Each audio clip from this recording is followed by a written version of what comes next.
నమస్కారం మిత్రులారా. ఫిబ్రవరి 16వ తారీఖు శుక్రవారం రోజు భారత్ బంద్ జరుగుతూ ఉంది. ఈ భారత్ బంద్ను జయప్రదం చేయవలసిందిగా మీ అందరికీ విజ్ఞప్తి చేస్తున్నాము.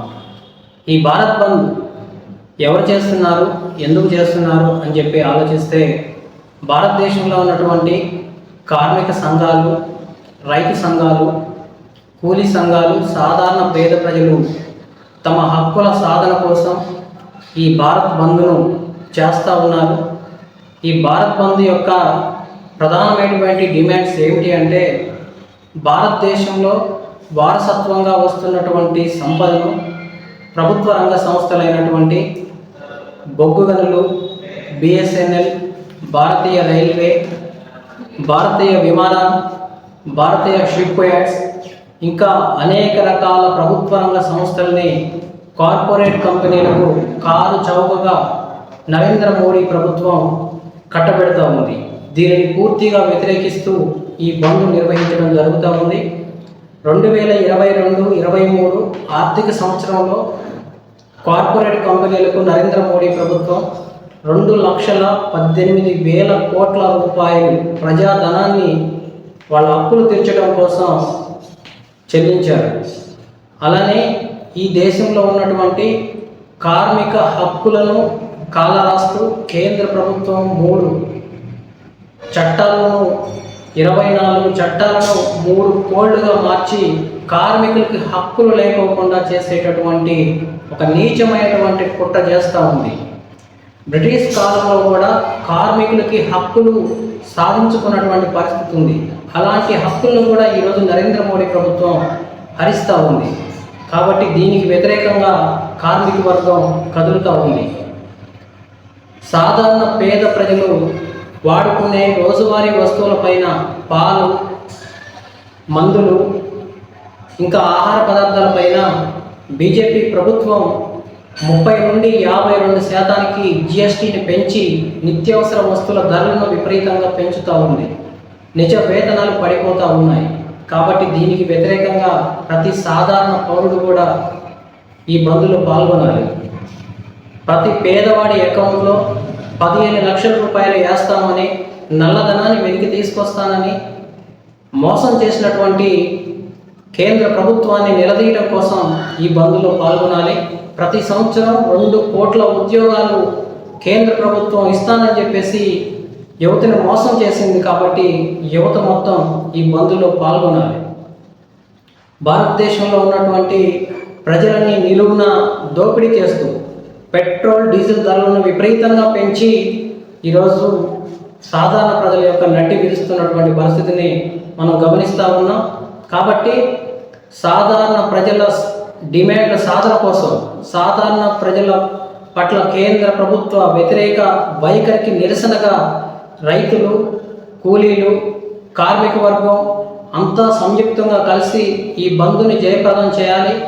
ఈ బంద్ సమాచారాన్ని ప్రతి కార్మికుడు, ప్రతి రైతు, ప్రతి వ్యవసాయ కూలీ, ప్రతి నిరుద్యోగి, ప్రతి విద్యార్థి అందరికీ చేరవేయాల్సిందిగా విజ్ఞప్తి చేస్తూ ఫిబ్రవరి 16న శుక్రవారం రోజు జరిగే భారత్ బంద్ను జయప్రదం చేయాలని.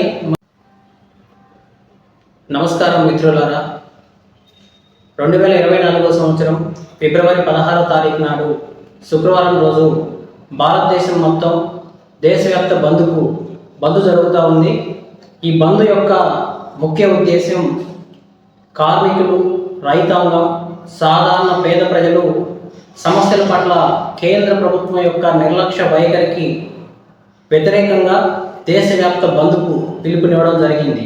ఈ దేశవ్యాప్త బంద్లో రైతు సంఘం, అఖిల భారత కిసాన్ సభ, ఈ దేశంలో ఉన్నటువంటి ముఖ్యమైన రాజకీయ పార్టీలు Congress party, BRS party, CPM, CPI, వామపక్ష పార్టీలు, ఇంకా తెలుగుదేశం పార్టీ, వాటి అనుబంధ రైతు సంఘాలు, కార్మిక సంఘాలు, కూలి సంఘాలన్నీ ఈ బంద్ని బలపరుస్తున్నాయి.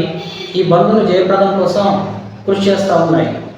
రైతాంగం ఎందుకు ఈ బంద్లో పాల్గొనాలి అని ప్రశ్నించుకున్నప్పుడు మోడీ రైతుల యొక్క ఆదాయాన్ని రెట్టింపు చేస్తానని చెప్పేసి ప్రకటించాడు.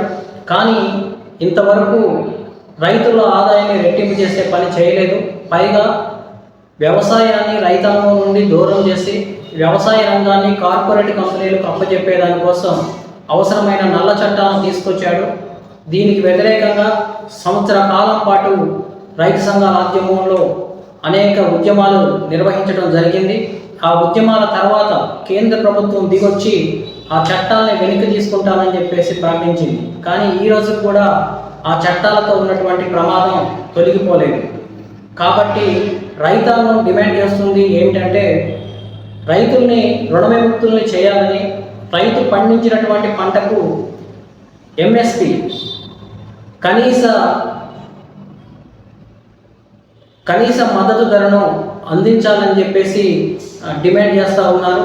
వీటితో పాటు విద్యుత్ సవరణ చట్టాలని వెంటనే రద్దు చేయాలని చెప్పేసి డిమాండ్ చేస్తూ ఉన్నారు. పెరిగినటువంటి నిత్య అవసర వస్తువుల ధరలను తగ్గించాలని చెప్పేసి డిమాండ్ చేస్తూ ఉన్నారు. ఇప్పటికీ ప్రజలు వాడుతున్నటువంటి మందులపైన, పాల ఉత్పత్తులపైన, ఆహార ఉత్పత్తులపైన జిఎస్టీని పెద్ద స్థాయిలో పెంచారు. ఆ జిఎస్టీని తగ్గించాలని, పెట్రోల్ డీజిల్ ధరల్ని విపరీతంగా పెంచారు.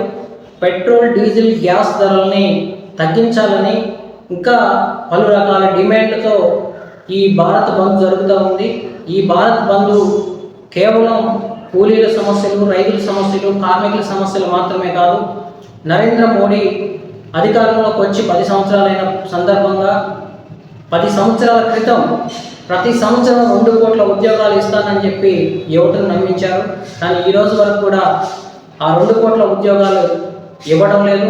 పైగా ఉన్న ఉద్యోగాలని పీకేస్తూ ఉన్నారు. మొత్తం భారతదేశంలో ఉన్నటువంటి ప్రభుత్వ రంగ సంస్థలైనటువంటి Indian railways, Indian coal mines, BSNL, LIC ఇంకా అనేక రకాల ప్రభుత్వ రంగ సంస్థల్ని క్రమంగా ప్రైవేట్ వ్యక్తులకు అమ్మేస్తూ ఉన్నారు. కాబట్టి ప్రభుత్వ రంగ సంస్థలని కాపాడాలని భారతదేశంలో ఉన్నటువంటి దేశభక్తి కలిగినటువంటి రైతు సంఘం నాయకులు, కార్మిక సంఘం నాయకులు పలు ఉద్యమాలు నిర్వహిస్తూ ఉన్నారు.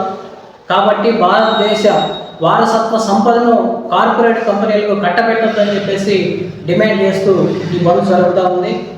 2022-23 సంవత్సర కాలంలో కార్పొరేట్ కంపెనీలకి 2,18,000 కోట్ల రూపాయలు బ్యాంకులు రుణాలు మాఫీ చేశారు. కానీ రైతాంగం మాత్రం రుణాల ఊబిలో కొట్టుమిట్టాడుతూ ఉన్నారు. ఈ దేశంలో ఆకలి చావులు రోజు పెరుగుతూ ఉన్నాయి, రైతు ఆత్మహత్యలు పెరుగుతూ ఉన్నాయి.